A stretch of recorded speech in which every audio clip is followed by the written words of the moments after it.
Bonsoir. Mesdames et messieurs, vous ne savez pas la nouvelle. Le monde est devenu un grand hôpital psychiatrique.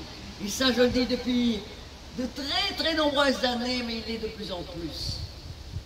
Chaque pays a élu son chef, le roi des fous. Et pour ne pas que le roi s'ennuie, on leur donne des jouets, des chars, des canons. Passe-moi ton uranium, je te filerai ma bombe à neutrons. Ok, tu me donnes tes petits camions de soldats et je te donnerai mon pétrole. Passe-moi ton arme chimique, ton corona, et je te ferai une guerre pour qu'il y ait un peu moins de monde.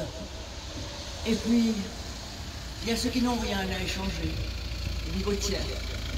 Ils traînent derrière eux un petit lapin qui joue du tambour ou une brosse à dents. Et en les voyant passer, les rois des fous du monde entier leur jettent de petits noyaux d'olive nucléaires.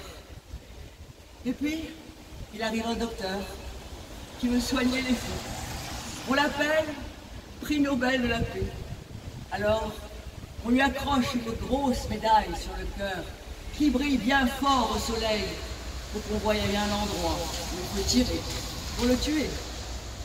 Et la vie continue, bien sûr.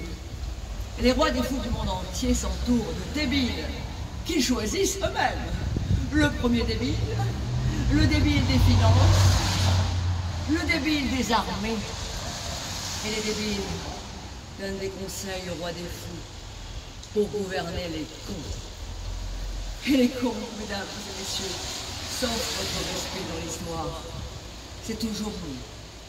Alors, si tous les cons du monde entier vous laissent donner la main, on obligerait les fous à casser leurs jouets, leurs chars, leurs canons. Et on pourrait enfin se promener sur les jardins de la terre, qui sont si jolis quand on n'y fait pas la guerre. Je vous dédie ce texte, messieurs, dames, de tout mon cœur, et dans cette période encore plus difficile pour chacun. Et je reviens uniquement pour cela, après mes nombreux drames et mes nombreux, non pas étalages de ma vie personnelle, ni exhibitionnisme de ce que j'ai à dire de moi, pour moi, non, mais pour montrer que si chacun se montrait à nu comme je le fais, ayez ce courage, le monde serait bien différent dans la communication et dans l'amour. Je vous aime. Je vous aime.